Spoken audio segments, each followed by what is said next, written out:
Hello, everyone. This is Sadhana Alangar, HL7's Director of Education. Welcome to this webinar on reflecting and reviewing your co-chair role. The speaker is Virginia Lorenzi.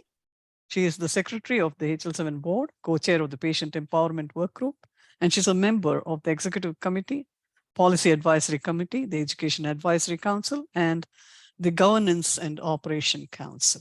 At this time, Virginia, if you're ready, take it away. Thank you.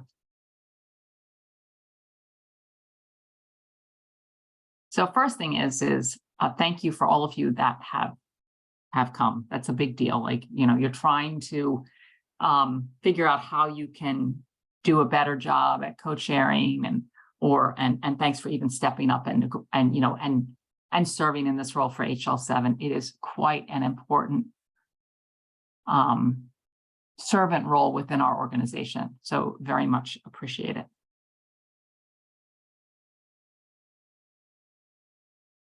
So I'm assuming you guys have gone to the other co-chair classes or listened to the recordings. And so we're going to talk a bit about like what you learned from there. And also any questions you have in general. This is a really good session for us just to chat. And a chance to also reflect on your experiences from HL7 meetings. Kind of identify steps to sort of prepare your work group for the road ahead. Talk a bit about work group health and how you can have a healthy work group. And then identify and describe some responsibilities and associated tools for, doing your job. So a little bit of that, some tips at the end. So, and I wanted to be a little interactive here. So I have a question for you. You can put it in the chat if you want, or you can speak up. True or false? The primary role of a co-chair is to make standards development decisions on behalf of the work group. It would be much faster if we did it that way. It's definitely a false one. Someone else will put it in the chat.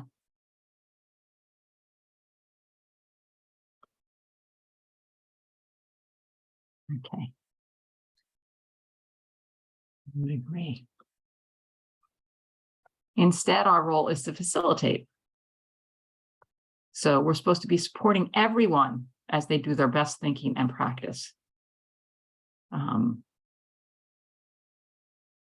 So if you recall from the first class, and if you missed that class, I really encourage you to watch it. It's really great. Because this is harder to do than it might sound, You need to encourage full participation and promote mutual understanding and cultivate shared responsibility.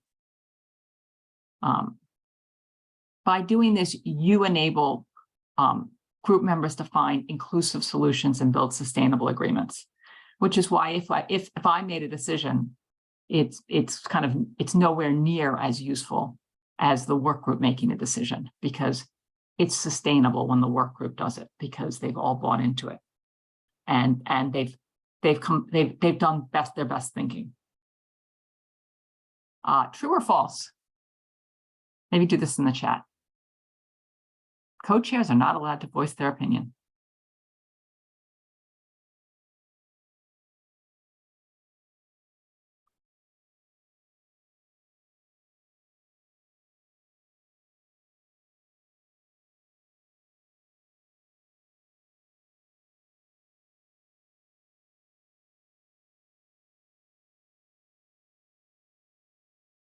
So here's the thing. But what happens so you guys are saying false. So a co-chair is allowed to voice their opinion. But what happens when a co-chair voices their opinion?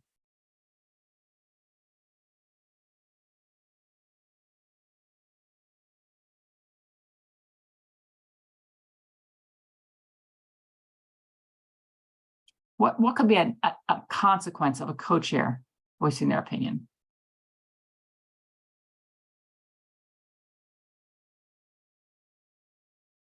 it has some weight.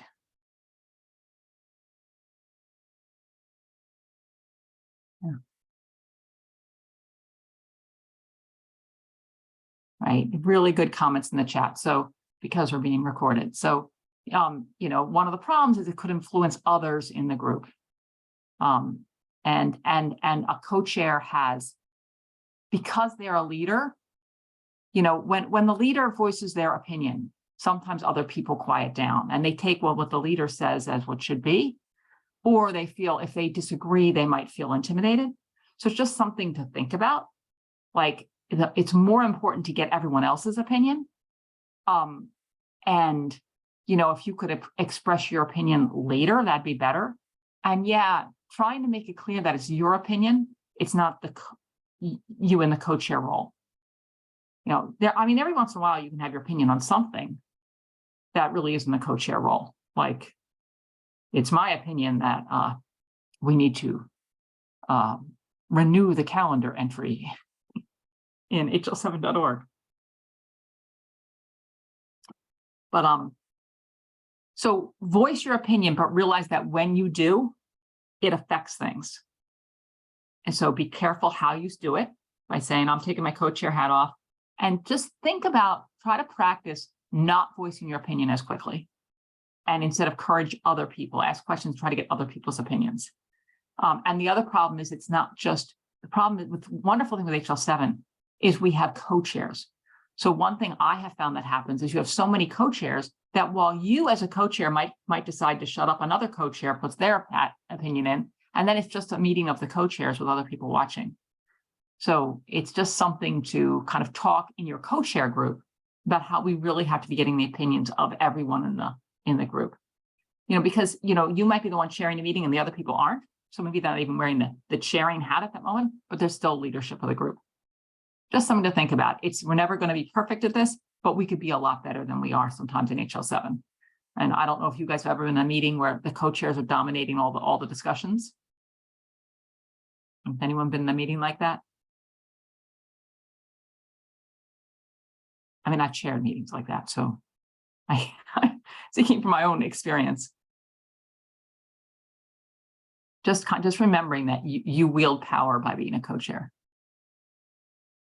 I think the co-chairs have a tendency to lead when there's a vacuum. So if they're asking a question or they're trying to formulate a response and there's no response, they just tend to fill the void, and that can be directing, so to speak. Yes, and welcome, Scott. I agree.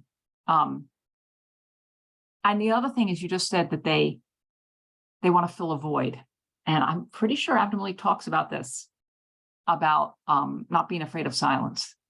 So sometimes you have to allow some uncomfortable silence so someone else feels they need to fill the void. But again, because we have everyone filling the awkward silence, another co-chair might feel like they need to bail you out. So you have to kind of work with your co-chairs to, you know, and also call people out. You know, and one of my favorite ways of doing that is a round robin. And I know Abdul Malik talks about that, but where you actually ask, you know, how do you think about this? And let's go around the room, you know, or just, you know, to call out the silent people, because they're the ones that are thinking before they speak. So they often have really great things to say, and maybe they don't, maybe they're disengaged or whatever, but, you know, it's good to get all the perspectives we can. Did I miss anything here? Huh? Sadhana said something to me. Yes. No. So, and Sadhana mentioned especially newcomers, getting opinions from newcomers, but that of course is tricky because you want to make sure that you're welcoming, you don't intimidate them, but, you know, especially things that are easy to get an opinion on.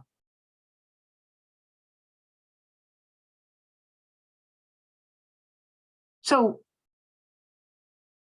something that we can all get better at, you know, and just working at it, we'll continue to get better at it, and practicing the skills that were taught in the first co-chair webinar is, one is really understand the dynamics of group decision making, use facilitative listening skills.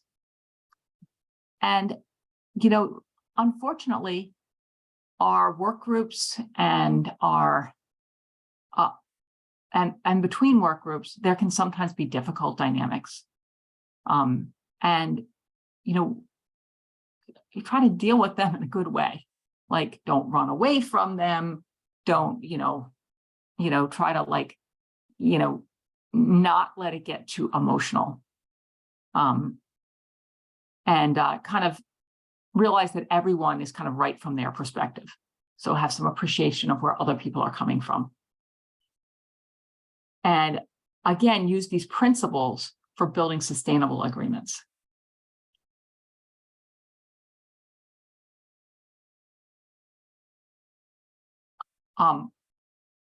When Adweek taught, he talked about divergent thinking.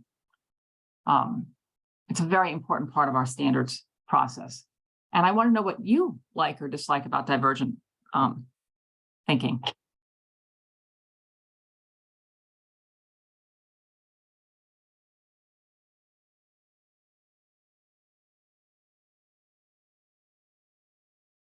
Give me the good and the bads for divergent thinking.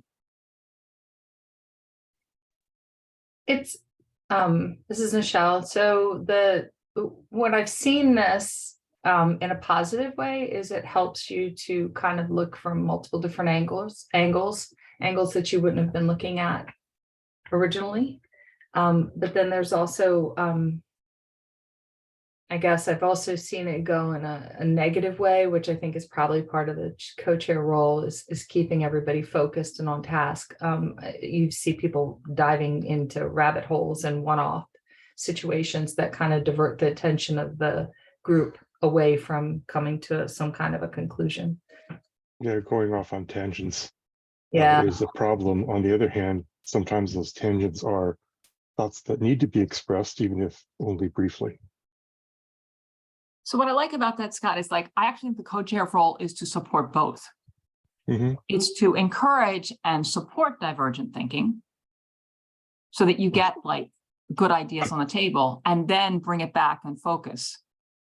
Yes. So, and also people, sometimes being heard is the most important thing. So allowing people to be heard, but in a structured way where everyone can have their fair chance of sharing their ideas.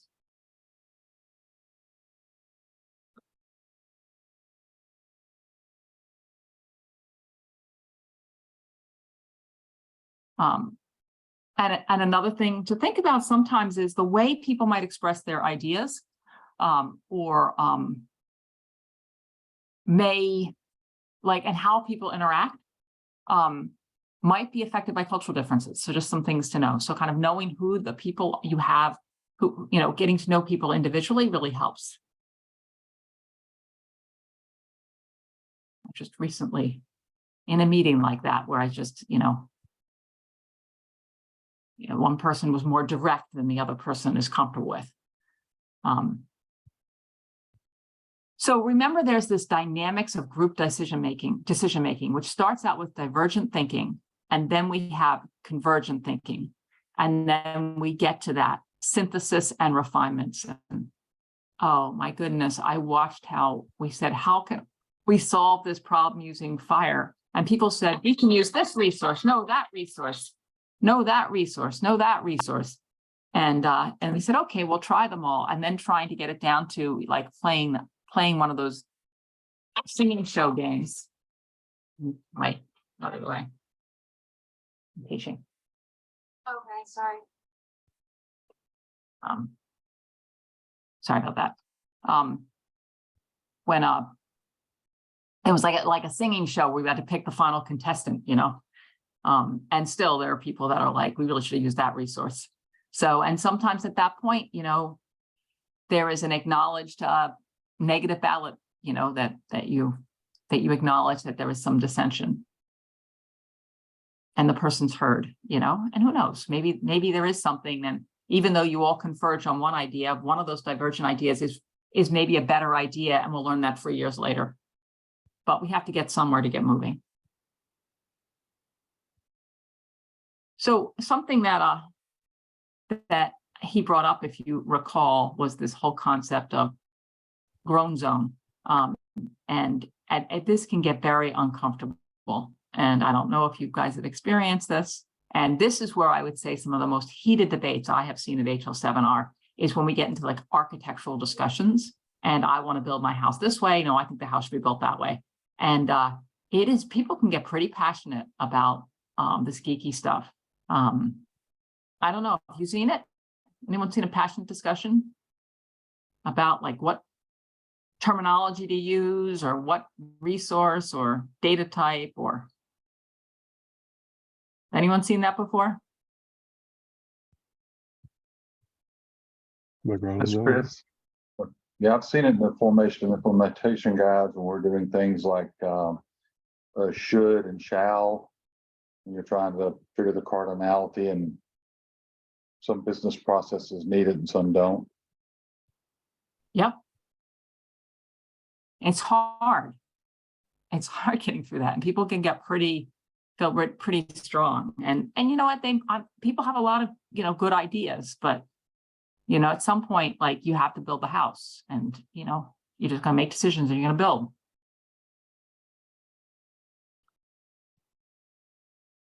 So ways that we are able to, or kind of negative things that can happen in this is you can have self-censorship, you can have reliance on authority. So self-censorship is you decide to just shut up. And sometimes that'll happen in a passionate argument. You're like, well, I don't want to get in the way of that guy because he seems to really want, I don't know, what should I say, the whatever resource. So that person really wants to use shall, so I'm not going to fight with them because I pick my battles. But maybe that person really should have spoken out because they had a really good reason why we should use should.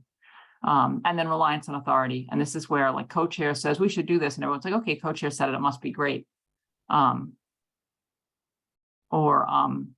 Graham said it, or whatever, any position of authority. The taking of fixed positions. People think this is the only way it can be done.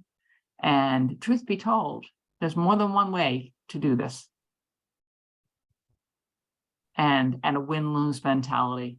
The other thing is that there's more than one way to do it, and both way may get us to the finish line. So long as we get this problem that we see, we can have a way to provide support to solve it with standards, we all win. So instead of win-lose on your particular architectural decision, it's like, really, we have to focus that we're trying to solve problems.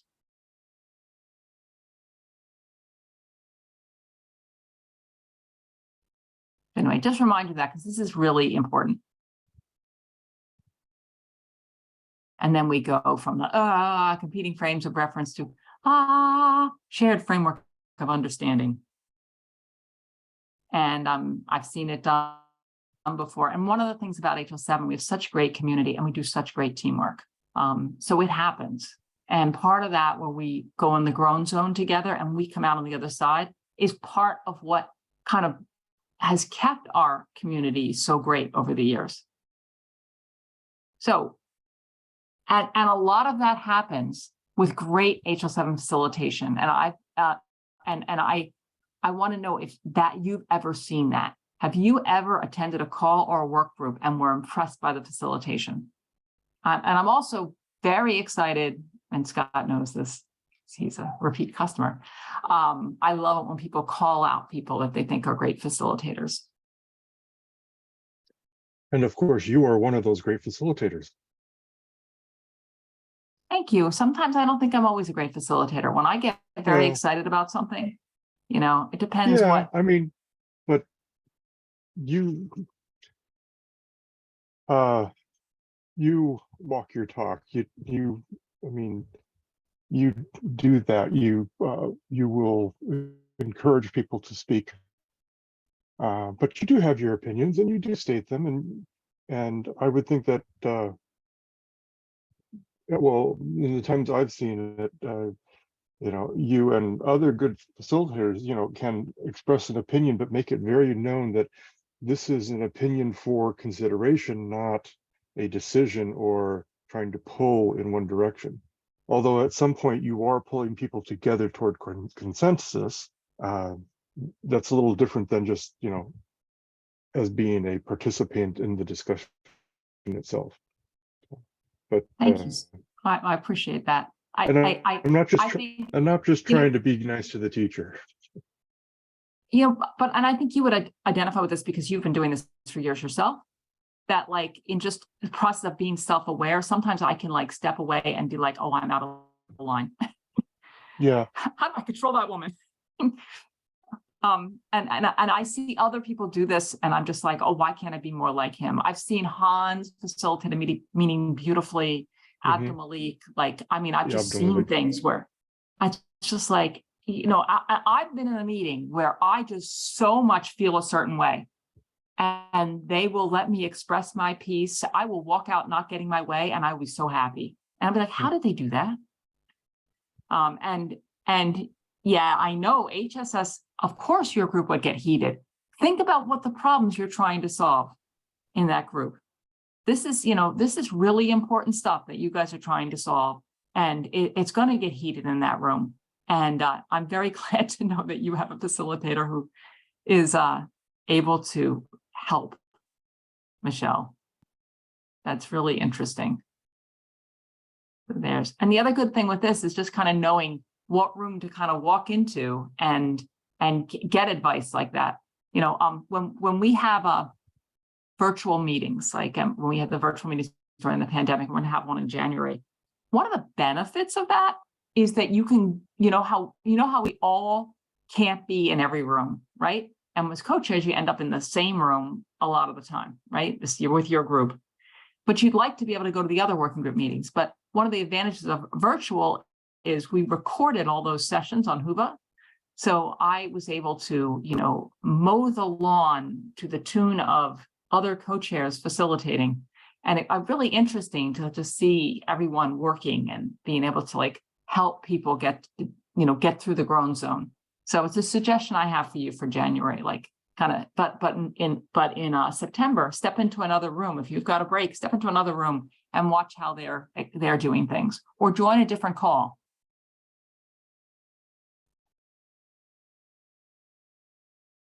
And so my question was what impressed you, and I've already seen some answers.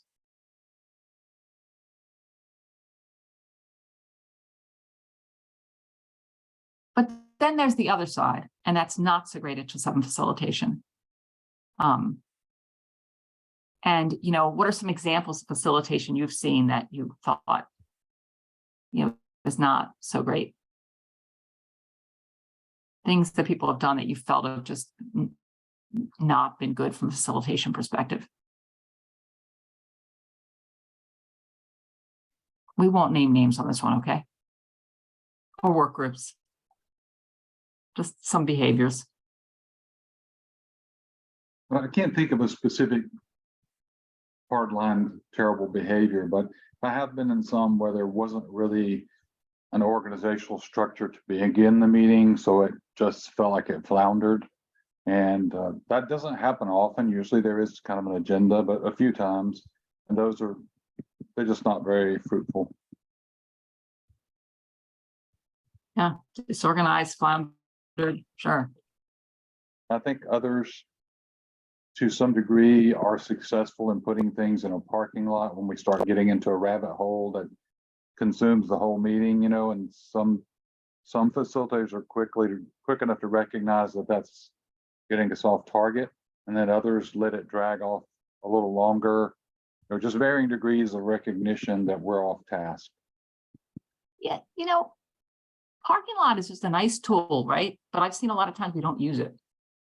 So just knowing that you've got that, because when you see your ideas over in the parking lot, you know, at least it has a place, you know, that can be helpful.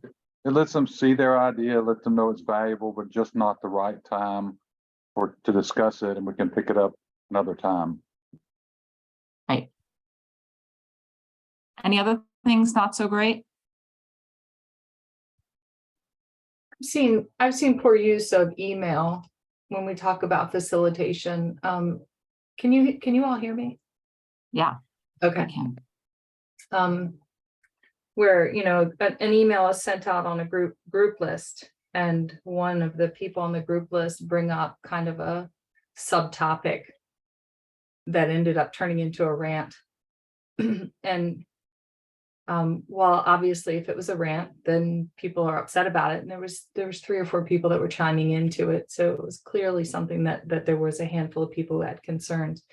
But I think in a listserv, in a group like that, those kind of things need to kind of be pulled in and then addressed in a different format so that it's more constructive and solution oriented. So HL7 has this kind of long-term culture where we did a bunch of thinking on group chats.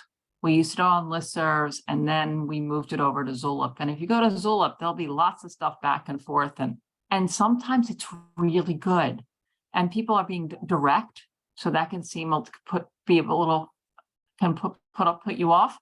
But you know, good ideas come out of it. But it can also be horrible, and it can get personal, or even if it's not quote unquote personal, the way the person has said it is so direct that it's offensive, if that makes sense. Like, you might have been okay with it if they had said, like, acknowledge what you were saying and were nice and softened it, like chose different words, and it's going out to everyone.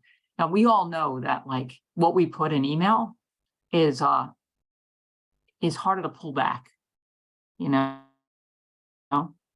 So, like, we all know this from our day jobs or whatever, our night jobs on Twitter, our night playing on Twitter. I don't know, but so it's the hard thing I have with that, Michelle, is I think people are kind of used to this way of, you know, like the chat mentality, like Zulip chat, of building things like that. And I actually don't go on the chat so much because I have seen things happen on chat because of some of the people engaged where it's gotten, you know, it turned into something instead of being that geeky chat. I guess I'm not afraid of conflict. I'm not afraid of people getting passionate. I actually see that as a sign that that they really care. So that's not really what turned me off. What turned me off is it was a rant. Nobody was offering solutions. No one was looking at solutions. They were just complaining about the way it was. And it was kind of like, okay, well, this went on for a couple hours. And I felt like, okay, so at this point, everybody's had a chance to get it off their chest. Now let's regroup and be solution oriented. In my opinion, that's a, you know, that would have been I didn't see anything productive come out of that discussion. Yeah. And I know what you're talking about, and I agree with you. They may very well have pulled off a separate group. I don't know, but you were just asking for examples. I think it's very easy on a listserv to lose sight of solution orientation. So here is and that can happen on the Zulip chat too, the same thing. So there's a guy I work with who said, okay, we've hit the 10 email exchange rule, or the 5 email, let's have a meeting. It was like funny. It's like, what is it, like the 5-second rule, you know? But there's something to that, right? When we're emailing back and forth, okay, let's just get together and have a meeting. Let's talk about this. Sure. Or and even the get it off the huge list thing. Because when you watch something and especially if it starts getting emotional and everybody sees it and everybody comments, it feels very uncomfortable. So, I mean, it's just something to be aware of. And part of that is just being aware of how we communicate.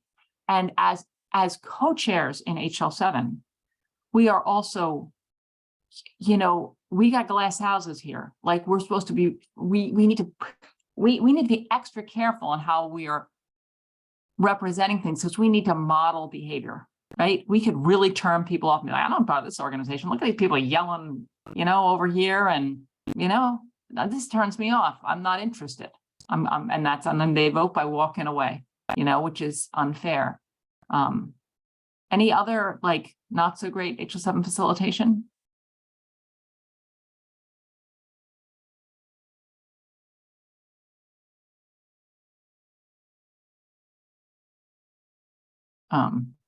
And then I had said this: have you ever gone to a call or work group in which the facilitation was better? And but, you know, I never thought, like Michelle, what you're saying is it's also true with definitely with email and chat communications.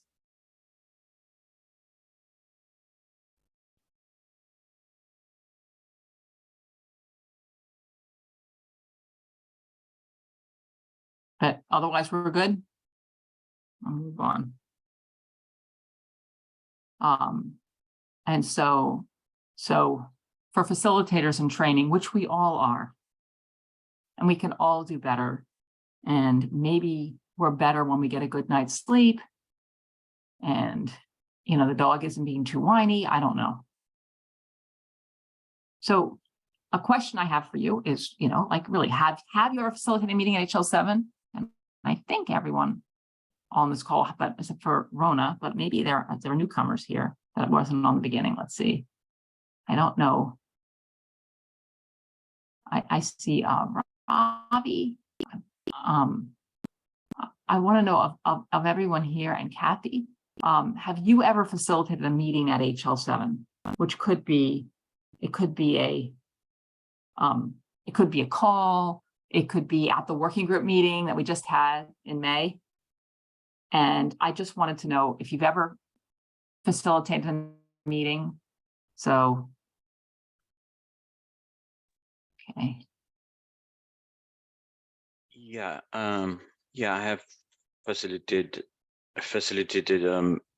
work group call, and also, I mean, not all, but multiple work group calls, and also at the work group meeting as well. I mean, I'm a new co-chair, so. Oh, welcome and thank you so much. What work group are you co-chairing? I'm in the public health work group. Oh, excellent.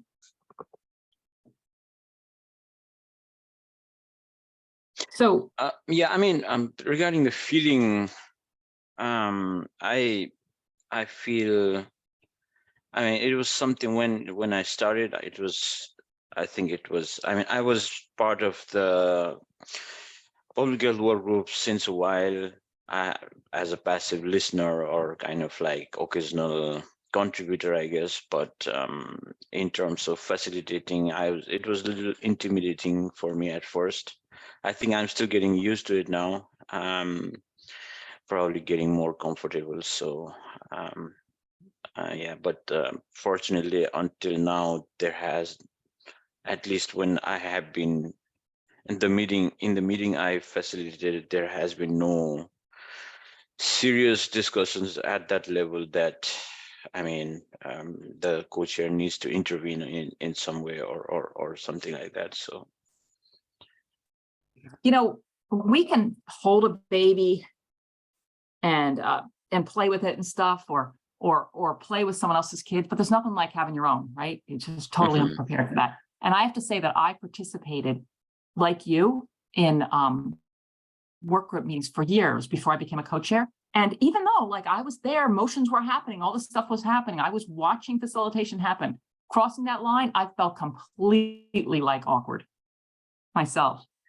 I do think that over time, you might get more comfortable with it. Like you get a little, I think it takes time, almost like riding a bike, getting better and better at it. In terms of just like some of the like Robert's rules and things like that. One thing we do in the patient empowerment work group is here and there, we give ourselves a script. Like we write in our agenda the words we're going to use for minute approval. So it's just a tip, like, you know, and if anyone else has any little tips, you know, like just, you know, like even just writing down, okay, we're going to call a motion. What's the script for that? You know. yeah, I mean, I have that sequence of things we ask to for the motion, but I mean, I think it's about getting that kind of by heart is one thing, and being able to kind of do that effectively is something else, I think. So I'm still trying to get the hang of it, I guess. Understood. How about other people? How does it feel facilitating a meeting? I mentioned earlier that Mohammed does a phenomenal job as facilitator in our HSS work group meetings.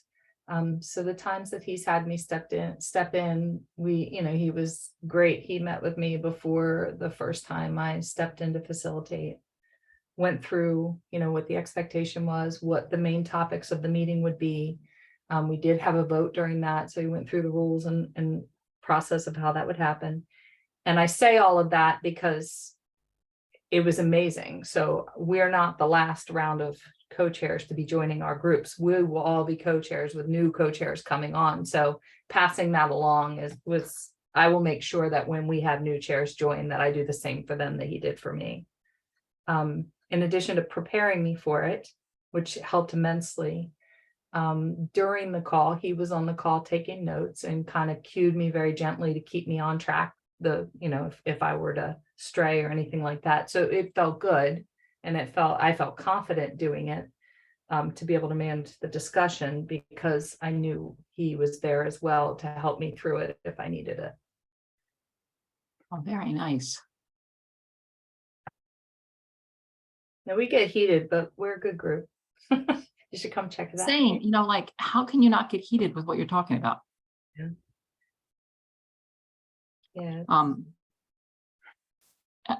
Anyone else?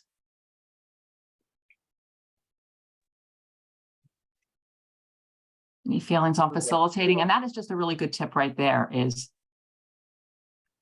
get support from another co-chair. Good idea.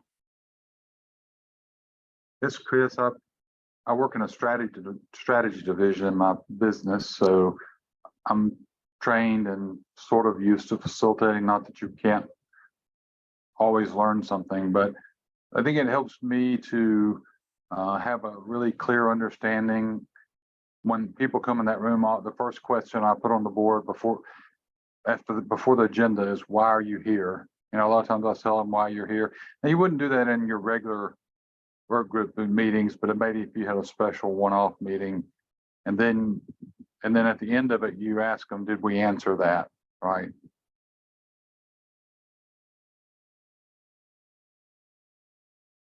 Good. And I mean, the important thing too is you can be trained in this too. That's the other thing you're pointing out, Chris, right? And sometimes people come in and they do this, but they don't have have training, Right.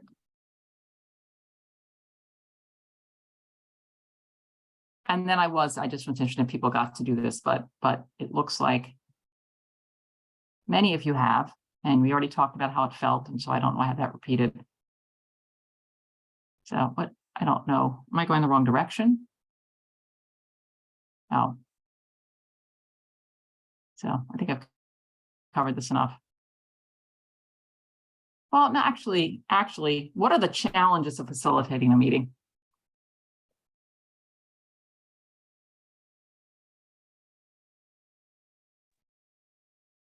Facilitator's worst nightmare. When nobody is talking. Okay. Or everyone. Oh, yeah. Nobody's I'd talking. rather have- nobody's talking. I'd rather have everybody talking than nobody talking. Everybody's talking at the same time over top of each other. Yeah, but at least then you can, just like start the list of list of names, and okay, you had your chance. You will be heard. Just let them finish. But it's a lot easier when it's a cooperative group. When you have one or two people in that just seem to be not agreeing with anything. It's not Tuesday today. When you can specifically show something. Getting past that can be difficult, but if you can put it away, then the group can move forward at that point.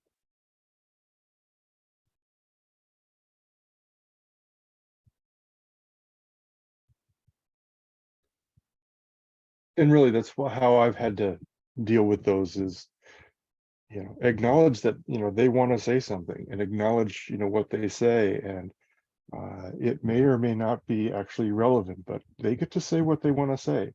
But they can't keep going on and just disrupting the whole conversation. If the group doesn't think it's relevant, note it as a point brought up and keep going. And if they grumble, they can grumble quietly in their corner. Yeah, I think that last point that Scott brought up is the most awkward or unnatural of the scenarios where there's a dominant individual who will not shut up. Where, how do you cut somebody off after they've been going on for an extended period of time, as opposed to making a point, supporting the point, and then returning back to the discussion for further discussion, that they just cannot seem to give it up, so to speak.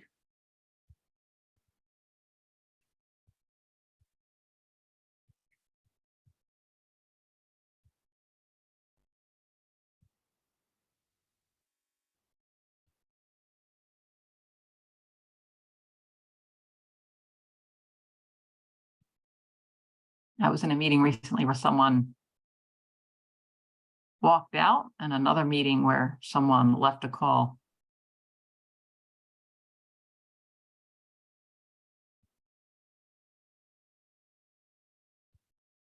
I think sometimes, and that could be that someone is uncomfortable with the facilitation, but it could be that they're uncomfortable with what's going on in the decisions in the room, or having a conflict with someone in the room. Maybe they need to go and cool down. But yeah, they're making a statement there, but you may not know exactly what that statement is. And it probably is, unless they make their statement as they leave, or even if they do, following up with them, it's, they're just, they were not happy, and well, not everybody's going to be happy. And HL7 as an organization is an open organization. Everyone's invited to participate in our calls. You don't need to be a member. You just need to be able to figure out how to call in, which can be a challenge. We're going to have all different kinds of personalities.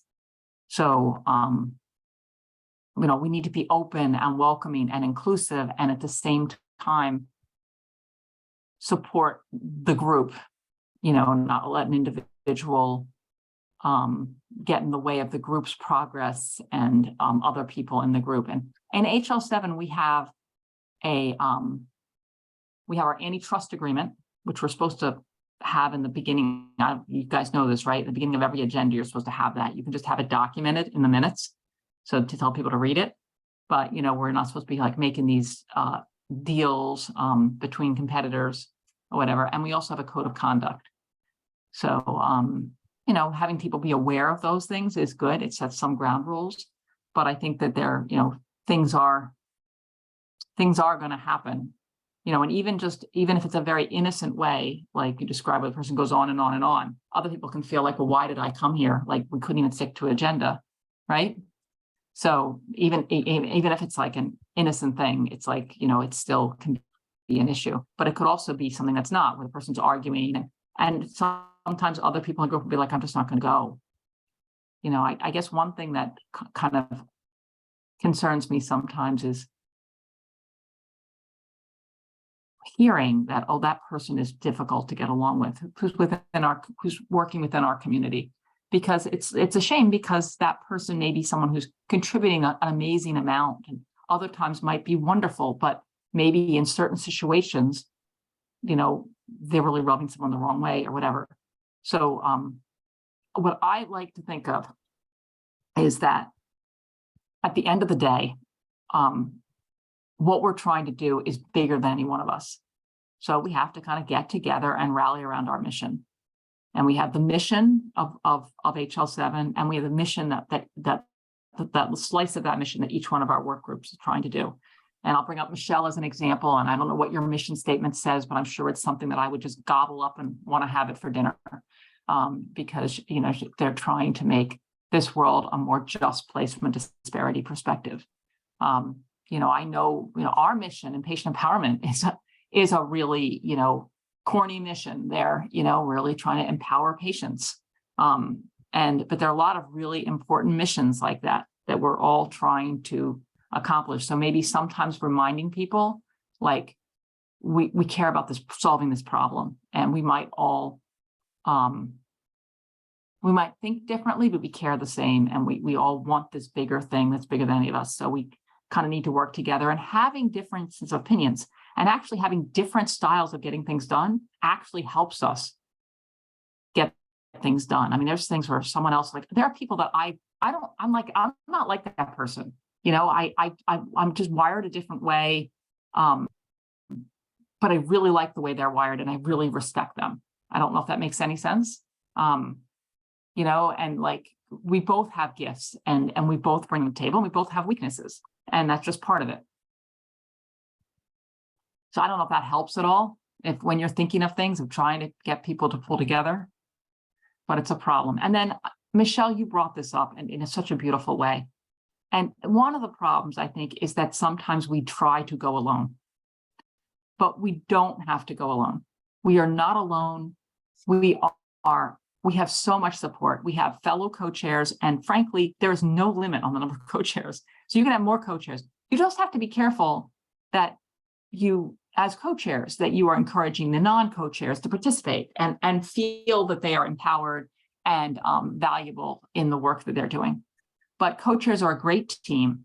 You do have to make sure that somebody has the ball. Like, you don't want to be that bad news bears team, where like the ball, no one knows it's you're catching it. No, you're catching it. So somebody's got to have the ball, right? But you have each other, and you can support each other.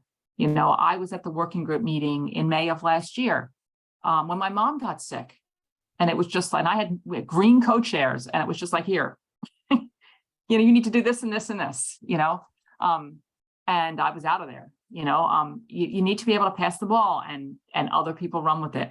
And also that other thing of, like, I'm there to back you up. I get rid of the Zoom bomber. And yeah, you need to be prepared to get rid of Zoom bombers. Sadly, I got rid of the Zoom bomber. I helped steer the conversation back. I reminded you there's a motion we need, and don't kind of take for granted that the other co-chair has got it together. Whoever the person's chairing may need your support. Taking minutes is a phenomenal, humble, important role co-chairs do. Also, do you know we all have work group representatives to the TSC? Do you guys know who your work group representative is?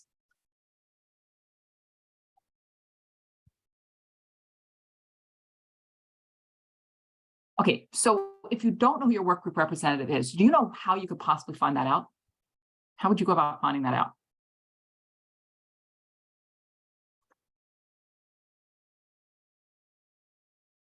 We're on Confluence, Michelle.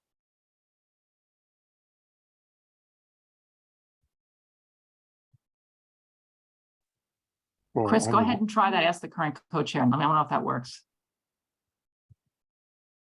Michelle's doing a Google.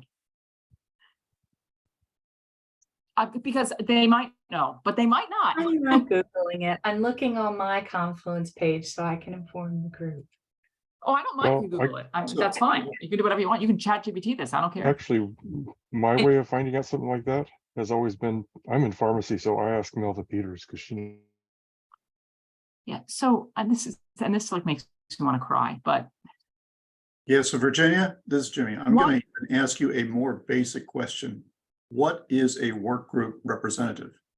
Oh, that's a good question. I don't even know what you're talking about. Sorry. Okay. I'm going to show you a picture and explain to you. But so do you guys know what the TSC is? Yes, I do. Sorry. So what is the TSC, Jim? What is the TSC? Define it for me. What do they do? They approve everything. Yeah, they're the Technical Standards Committee. I think that's what it stands for. They approve everything. Yeah. they look at it from a technical perspective. I feel like they're Sure. more facilitators as well. They really, because when we've submitted things to them, they've come back with like kind of clarification requests. They don't ever say, no, this is stupid. They come back with very much like help you flush out what it is that you're trying to accomplish. Any other ideas about what the TSC is?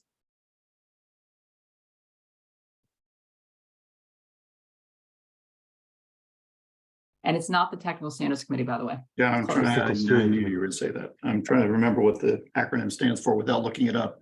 Technical steering committee. So Steering They- committee, yeah. Is it they, the term? their Don't governance have to- over the work groups in a broad They sense. provide, that's an important word. They're providing governance. So they are the governance for the work groups. So and it's the Technical Steering Committee. So they're sort of, and we're developing technical specifications. So they're steering us in our development of technical specifications. You know, and sometimes when I've been on the TSC, and I'll remind them, you know, we need to do the steer part. So they gave you some good input. That's good, right? You'll notice that the people on the TSC are people that they're looking at all the projects coming in. They're looking at all the things going for publication and for ballot. They're proving it. They have a breadth view of all the work we're doing in HL7 from a standards development perspective and seeing how it all fits together. So they're kind of doing change management as well. That makes sense. And then they also provide advice to the board from that. And they also they're your support. So the Technical Steering Committee is responsible for making sure that the work groups can get their work done. So they're your servants. So they're really very important. So you kind of should know that they exist. And on the Technical Steering Committee, there are several people that are elected to be work group representatives. And so I think there's 5 of them. And actually there's an open slot, so if anyone's interested. And the purpose of that particular TSC, those particular TSC members, I mean, it's the whole TSC is supposed to do this to an extent, but they're in specific supposed to be kind of your work group's voice to the TSC and also support your work group. So because they should really understand the tools. They should, and it doesn't mean that they understand it perfect, but they know who to go to, right? And they also have this breadth view, and the TSC actually meets every week. They spend an hour on the phone every week. They review a whole bunch of stuff in advance because every week they have to put in their 2 cents on all of anything that's up for review. So any projects, proposals, scope statements, implementation guides, specs going to ballot and getting published, things being sunsetted, as well as other things that regularly, they work very hard together. So they have this big, nice breadth view, and they're usually pretty seasoned in HL7. So anyone who's on there is going to be a really good resource for your group. And you have a work group representative who's assigned to your group. So that's a person you can reach out to. You can bring them to if you have a co-chair call, which is a great thing to do. You can bring them to your co-chair call. You can ask them for advice on how to do things. And even if they don't know, they should be able to get you an answer. You can also complain to them and say, hey, we got this problem. You can even bring them into a call and say, hey, I want you to join my work group call or my meeting. You've got this resource. So, and Michelle, did you figure out where we're on Confluence? No, I couldn't find out on Confluence. I knew who mine is, but I couldn't. Well, I think I knew who mine is, but I couldn't find it on Confluence. Okay. Really, I So didn't try. I'm going to suggest that everybody figure out, and I'll show you in a minute. I'm going to suggest that everyone figure out who your work group rep is and get to know them, and that will help them do their job because that's what they were elected for. And there's going to be election is going to be soon for new work group reps. There's probably some positions open next year, including there's one open right now. And most of these people, all these people have experience. They've served as like co-chairs in some position before of leadership in HL7. So they've been around the block. And just by the fact, because when I was on the TSC, and I love being on the TSC, seeing that breadth of all the different things we're doing in HL7, it just gives them a real good perspective because they have to focus on it because they have to vote on it every week. And they also talk a lot about process. So they're responsible for making sure that our processes, our technical processes are as good as they can be. So yeah, they're also the people that you can yell at. And Scott, I hate to say this, and it makes me want to cry, but you know, at some point we can't rely on Melva for everything, No, right? actually, we can't rely on Melva at all Yeah. because she's technically fully retired now. Yeah. So But actually, I know you don't just want me to tell you or tell everybody how to find it, but there, you know, a logical thing that I would do, and I just did, going on Confluence and finding the TSC page and look at the TSC page. I mean, it's got to be there somewhere, and it actually is. right. And actually, I was going to point, what I'm going to point to is, and it's a hat off to Melva, is there's, and I was on the TSC when we came up with the idea. We have a page on Confluence called HL7 Essentials, and everything you ever need is on that page. You might not find it right away, but it's there somewhere. But it was recently cleaned up and it looks beautiful. Yeah, Melva put a lot of effort into that, and it's actually a useful thing now. For a while, it was there, and no, I would just go and be like, we should have this, we should have this, we should have this, and Melva would just do it.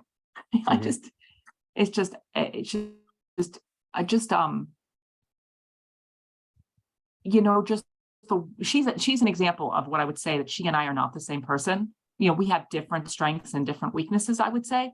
And I just really admire what she did for our organization over the years and, you know, how she handles herself. And so, and there's just so many people like this, but she is someone, great work she's done and will be missed, but she deserves a retirement. yes. Yeah. So, Actually, so the it other was thing is actually, in a way, it was not good that Melva was, you know, the lead co-chair in pharmacy, because yeah, I'd just ask her how to do things and I never had to go and look for them usually. So it's that's the second side of the sword, that when you have somebody that is a really good resource, you stop looking for yourself. the other thing, though, is it's easy to lead when you have good structure. So Melva set up such good structure that you could probably follow that, Scott, for the next 20 years, and it would be good. I know someone for me and because I run a health IT program at Columbia. I took it over from someone else, and they set up, so they were like a Melva, you know, and I'm not like a Melva. They made the structure so well organized that I just do the same thing. And I am so much more organized than I would be in my normal life. So like that structure thing, and that's why, and you should steal good ideas from other people, like steal from pharmacy, you know, like wherever you see it, because it's just hard to be a co-chair because it's not the only thing we do, right? The other thing is that people are more engaged the more they contribute. So one of the things we need to do as work group co-chairs is get other people to do the work. As much as we can get other people to do the work, the more successful we are, because our work group's actually getting healthier. So appointing other facilitators of whatever type and really looking in your group and saying, I wonder who the next co-chair is going to be. And even being a co-chair for a while and working yourself out of the role and mentoring someone else. That's a really good idea.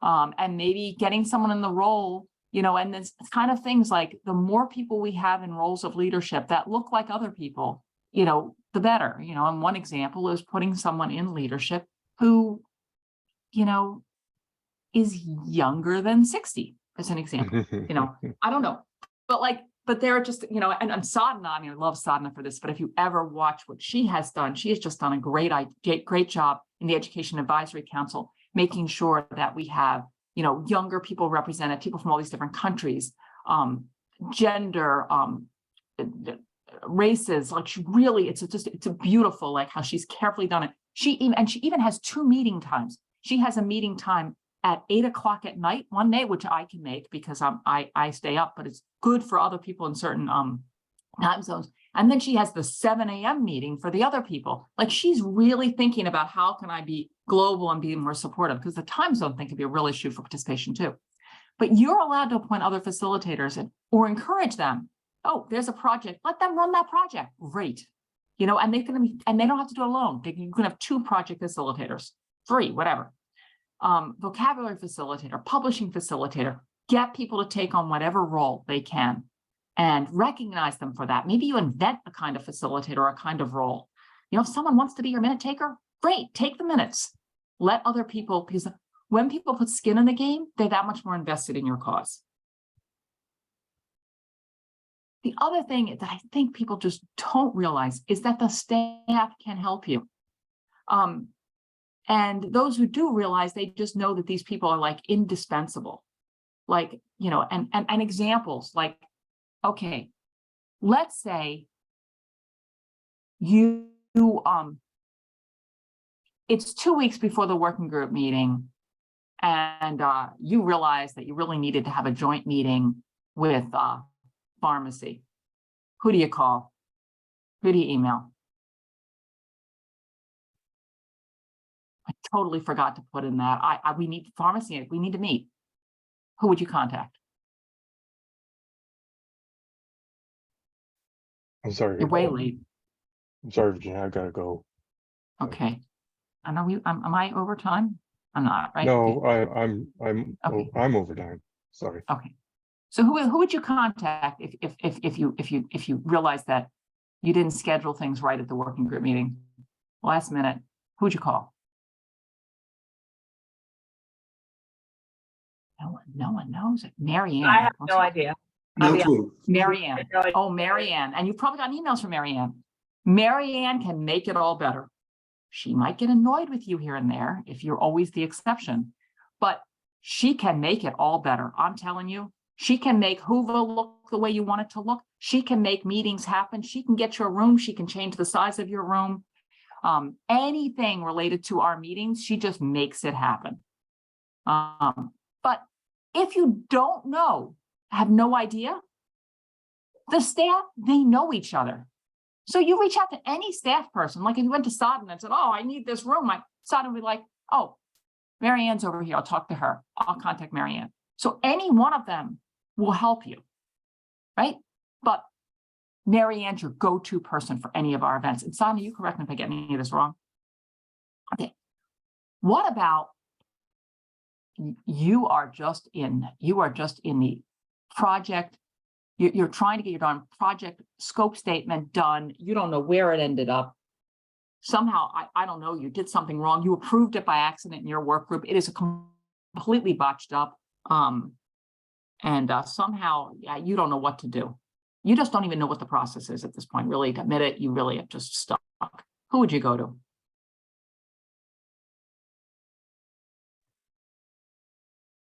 Again, no idea. You know, or you found out maybe that you need an exception, like you need an approval, like you missed a deadline. Okay, the person you want then is Anne. Anne, she knows all, so we've talked about Melva, right? Anne knows all this stuff. You go to Anne. Anne, she first thing is she helps facilitate the TSC. She knows every project proposal coming up, for every project scope statement. She will help you. If you have any idea you don't know what you're doing with that, she will help you get it right. So you just go to Anne. She's amazing. Trying to get your thing published, trying to get your ballot out. You're trying to reconcile your ballot. You've no clue what you're doing. You're lost. You're overwhelmed. Trying to get a publication done. You don't really understand the deadlines. Oh my goodness. And you need an exception, whatever. Who do you go to? Related to the ballot and publication.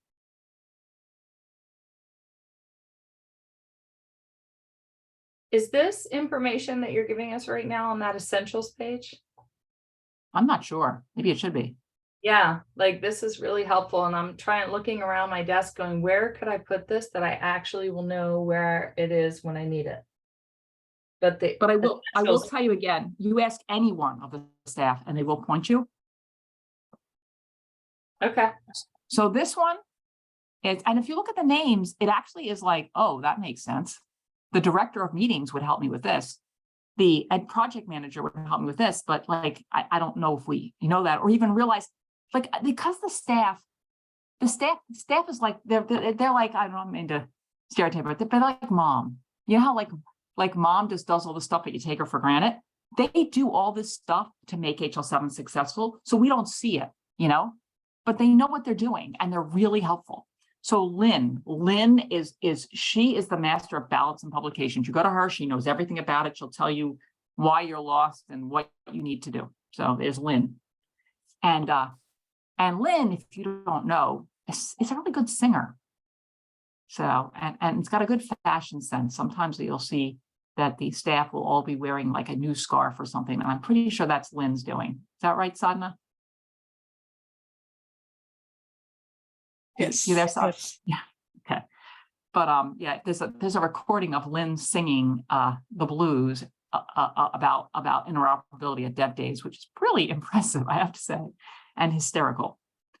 Oh, I have been ignoring the chat. Okay, Chris had to deal.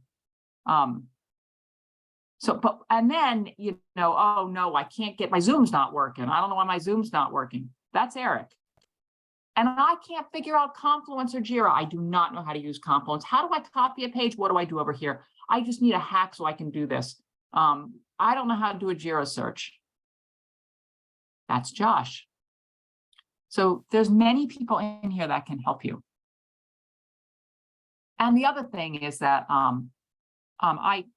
Dan, Chief Standards Development Officer. Go to him and whine. You're trying to develop standards, you got a problem, so bring some ideas to him. Like, I wish I could do, this would be easier. You can reach out to him. So anyway, a bit about our staff. And there's a lot of other people doing a lot of other important roles here, like, if you want education, Sadhana is your woman. But these are the people that I have found, and John may have helped me some too, that I find I just, humbly say thank you to them over and over again because of the work they've done for me over the years. I'm make sure I don't run out of time. Who can vote? Who's allowed to vote in HL7?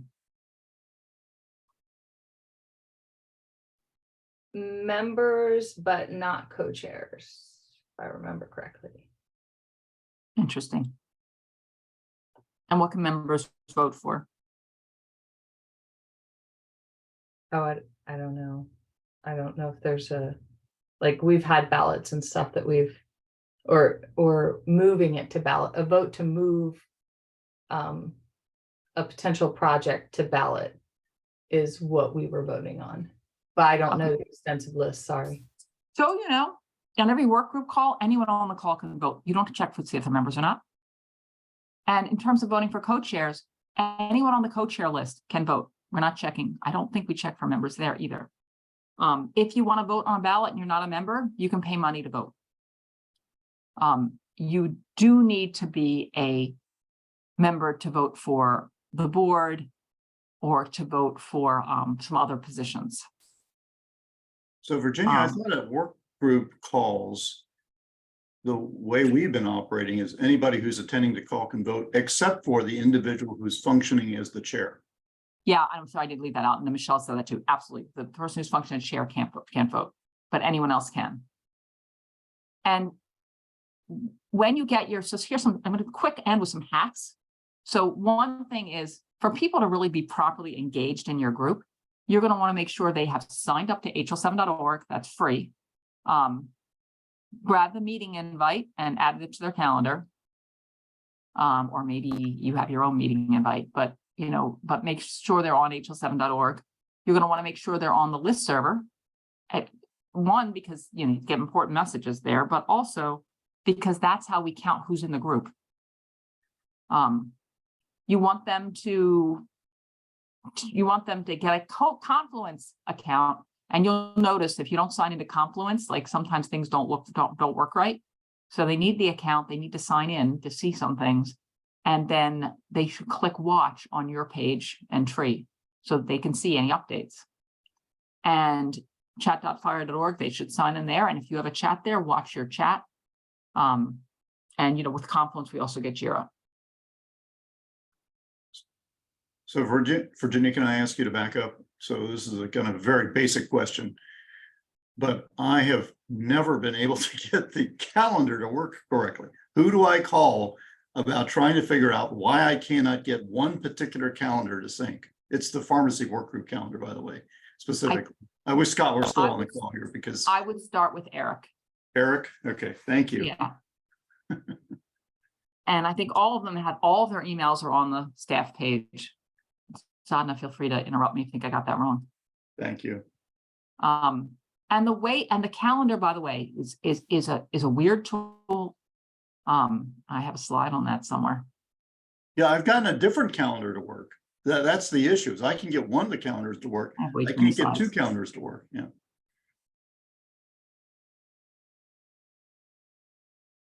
Yeah, let me see my tips. One of my tips is figuring out the 3 dots. Underneath the 3 dots on Confluence are many beautiful things. I never knew the 3 dots existed. They're over there like looking all subtle, you know, and then all of a sudden I'm like, oh, the 3 dots. So the magical 3 dots. On the HL7 website, who knew? On the HL7 website, when you log in, you go to resources, and because you're a co-chair, you get to have a magical window other people don't have. You get the utilities button. And under utilities, you can find your Zoom login credentials. You can find your Project Insight login credentials, which you probably don't need, but it's good to have.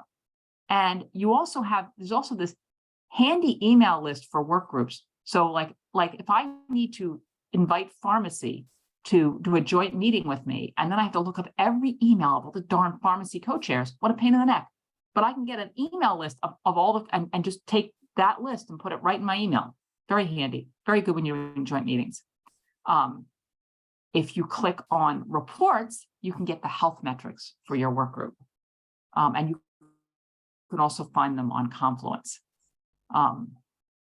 Conference calls. One is you have to log into hl7.org. I would recommend to deal with the conference calls. And because you're a co-chair, you get the exciting opportunity to schedule conference calls on hl7.org. So you go to events, conference calls, and you can add a new call, and you can cancel a specific call, or you can cancel a series. If you want to edit something, it's not going to work. You're going to have to cancel the whole thing and put it back in. Pain in the neck. I've gotten one thing wrong, to cancel the whole thing and put it back in. Happened to be like over and over again, and I hate my life. But I'm not very happy with this tool, but it functions. The other thing really annoying about this tool is you can only schedule a call for 18 weeks, which means it falls off. And then you don't know it fell off, and then somebody else said it fell off. So that you have to reschedule after 18 weeks. And there's a feature on there called the calls by group. Very helpful, because then you can see, oh, let me look at my group. Oh, looks like we're missing a call. It's a really nice way to see it. I don't know if those tips help.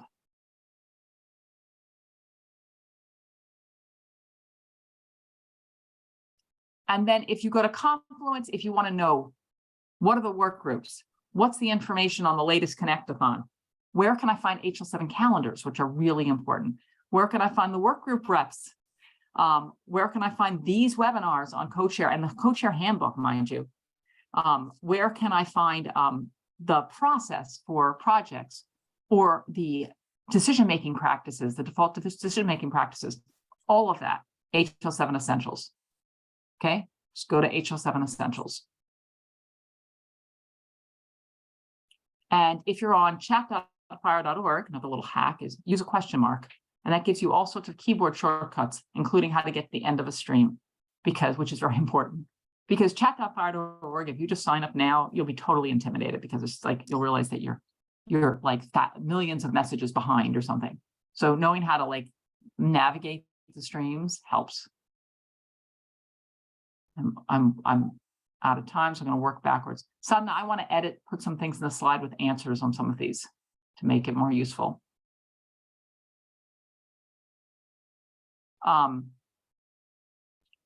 As a co-chair, you get added to a very special email list called the co-chair email list. And the co-chair email list, important things are sent out on that list. And you need to keep up with that list. And that can be hard because we get so many emails every day. And I told Sadhna earlier today, my solution for hacking this week is I'm just not reading email. It's bad, but what am I going to do? So You might even want to assign a co-chair. Your job is to check the co-chair list. I have my own co-chair folder. I don't read it all the time, and I go back and I go through it. But one of the really important things that you need to do as a co-chair is participate in the greater community. So as a co-chair, it's your job as co-chairs, it's your job to know what other work groups are doing. You need to look at their project proposals, their project scope statements, things coming from the TSC, things coming from general things that we're looking at changing, and they want your feedback because you're a leader in this organization. We also the policy advisory committee will reach out and say to your work group, maybe I want to see if you have any feedback on some maybe proposed regulations. So check that co-chair email, and and scheduling. We all need to be scheduling rooms now for the next working group meeting. I think it's very soon. We're all going to have early June. We have to have all of our meetings in. It doesn't be perfect, but we have to schedule the rooms.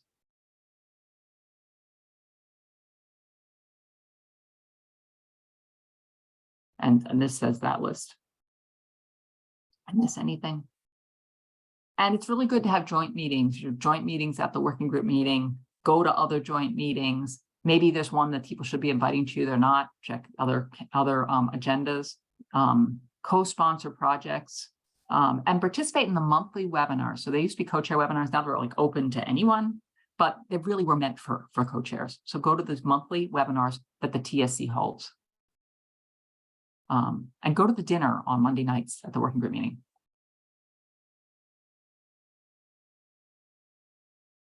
Just worried that I'm at time. Nope, we get 10 minutes. And then a question: if you started a project day today, when would you go to ballot?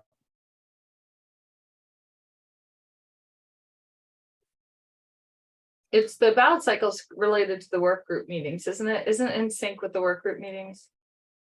So there's such a thing as an off cycle every once in a while, but pretty much, yeah. So we have the month before a working group meeting is when we're getting comments in. And people sign up for the ballot pool at the beginning of that month, up until the beginning of that month, and then it's closed, and then they're able to make comments. And then at the working group meetings, when we can start reconciling the ballot, which is when we read all the comments, and then we make decisions based on those comments on how we're going to improve and enhance whatever specification is up for ballot.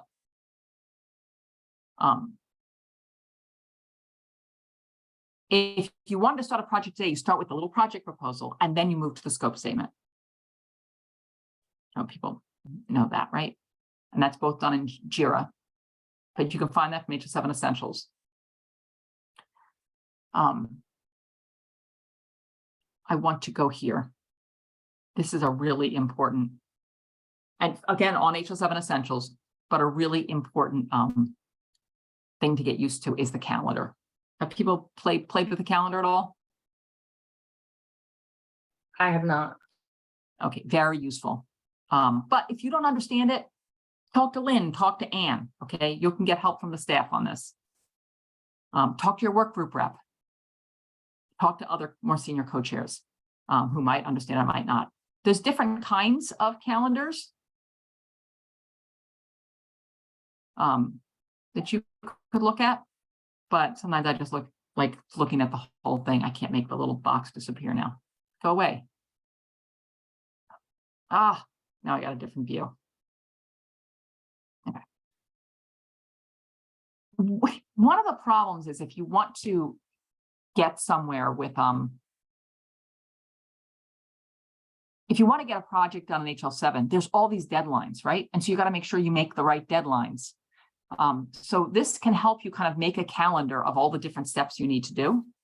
So for example, if I had a project, I start with a project proposal, and then I'd have a scope statement. And let's say it's a fire implementation guide.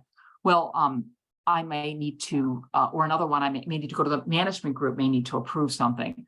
But I think that's kind of covered in the whole, I think that's covered right now in the whole. Once you got your scope statement approved by your group, then it goes out to the management group as well as all the working groups at the same time. And then it ends up at the TSC and they'll approve it. And you'll also get an ID assigned to the project. Dave Hamill from staff does that for you. But you have different things you need to do. And if you follow the calendar, and maybe it would be good if I picked, let's say, the September cycle. You need to have a notice of intent to ballot. So let's say you want to ballot in September. Well, you have to have put out your notice of intent to ballot by June 25th. It's pretty soon. Otherwise, if you don't do that and you still want to ballot, you need to have an exception made by the TSC, and the TSC doesn't like making exceptions, so it's a pain in the neck.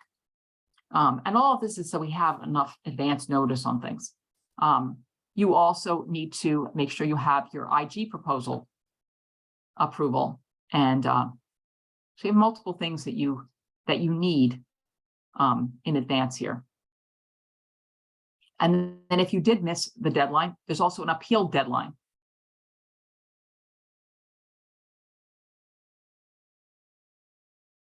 That seems confusing to me. And then I mentioned there's the consensus group. Well, if you don't sign up in time for the consensus group, I think it closes. I think August 1st probably closes, then you can't vote. So if you want your work group to vote, then it's really important that they sign up. So you might want to tell your work group this. I don't see where the ending date on here.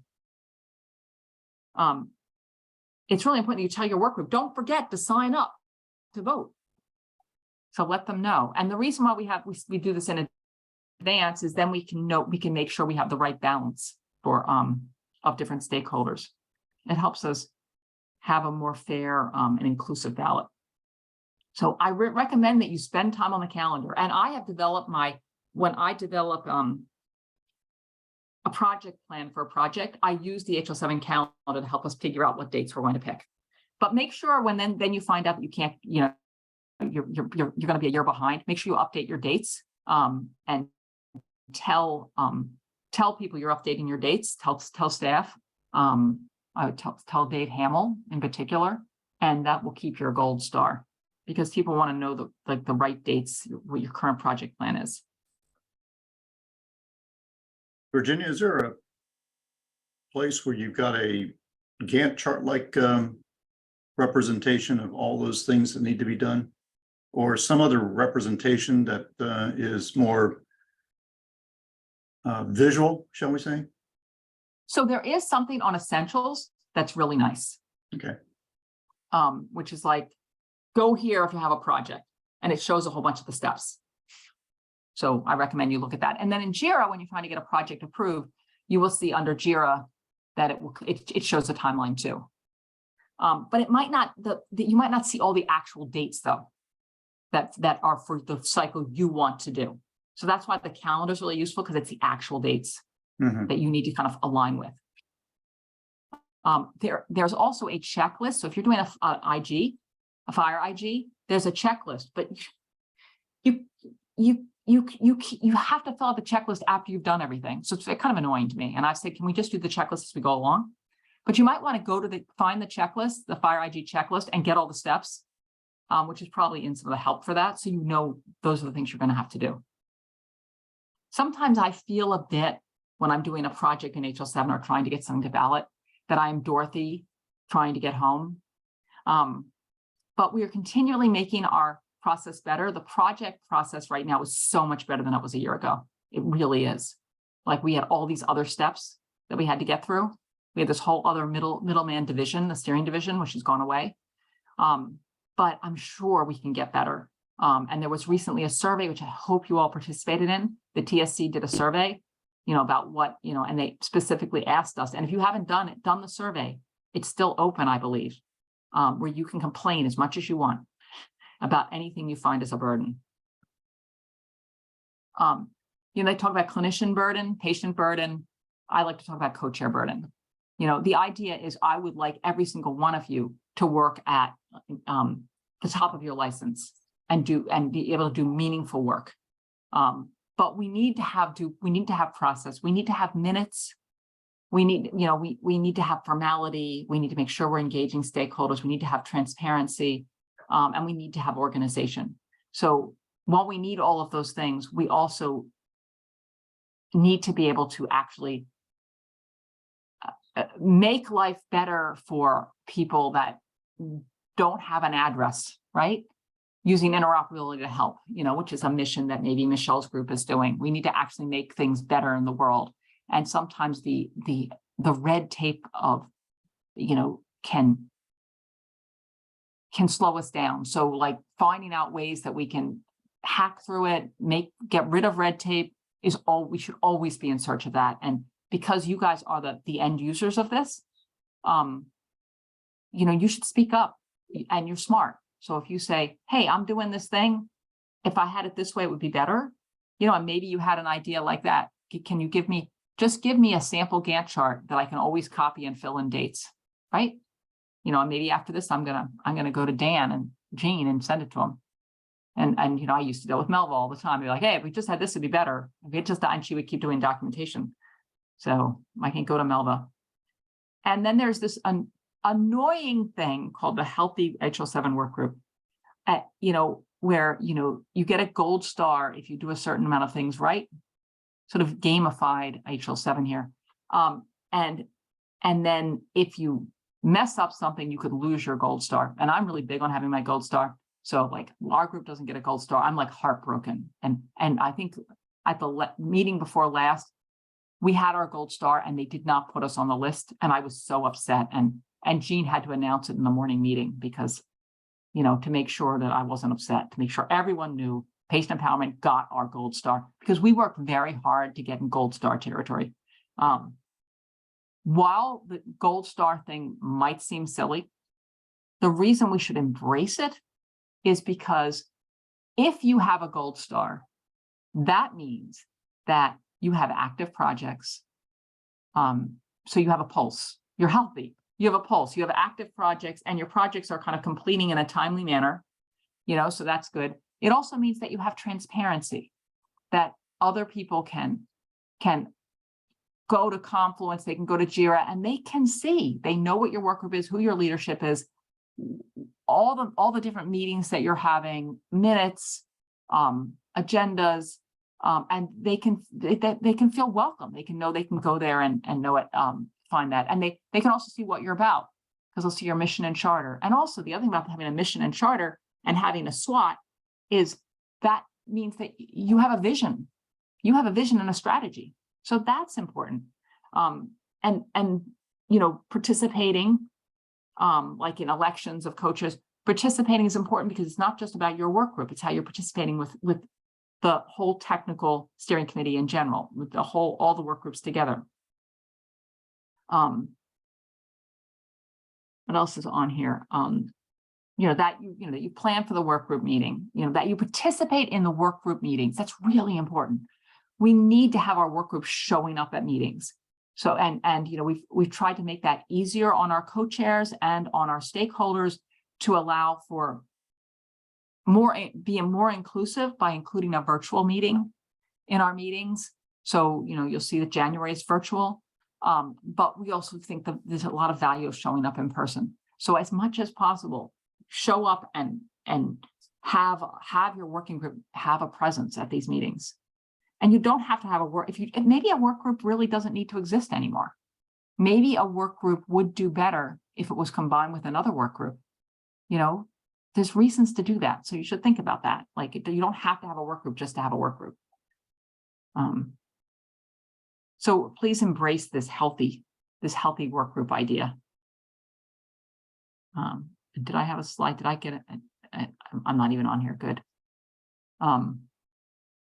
So basically, you're thriving, you're transparent, you're welcoming, and you complete your work in a timely manner. But we're all volunteers, and so sometimes things take a while. That's okay. The other thing is TSC sees the removal of a gold star or things in yellow as kind of like a cry for help. It's like, oh no, maybe they're not that healthy. Let's go and help them. So don't think about the fact that you're in yellow is about you're doing something wrong. Is about the fact that you might be suffering a bit too. And you can, if you want help on what all those things mean, and you can't figure that out, I would go to Lynn and Ann. They will help you understand all about this. They know. Lynn and Ann came to our work group and they explained everything. and Dave, I think Dave Hamill, they all came, they explained it. I had promptly forgotten it. But I remember some of it, but they explained a lot of how this worked. And your work group representative can explain it. And if they can't, they sure should figure it out. So it's good to ask them. And you know what, we can't make things better unless we measure, right? So this is measuring, but sometimes we need to improve what we measure, right? So you might say, why you measure me on that? You know, so that's a good thing to say.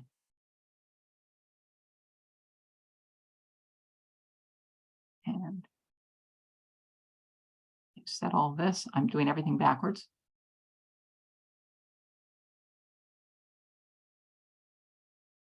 Yeah, nothing, minutes and agendas are extremely important. And you know, it's a pain in the neck to keep up with your agendas, getting them out early, and doing minutes, but they're so useful. And you know it, you love agendas, you love meeting minutes. They really are helpful to you.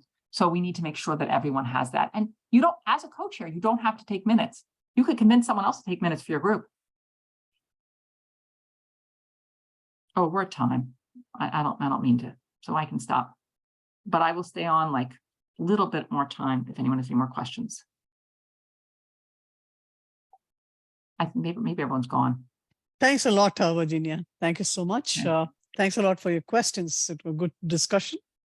Oh, and I'm not sure how to say the name. Is it Tantane or?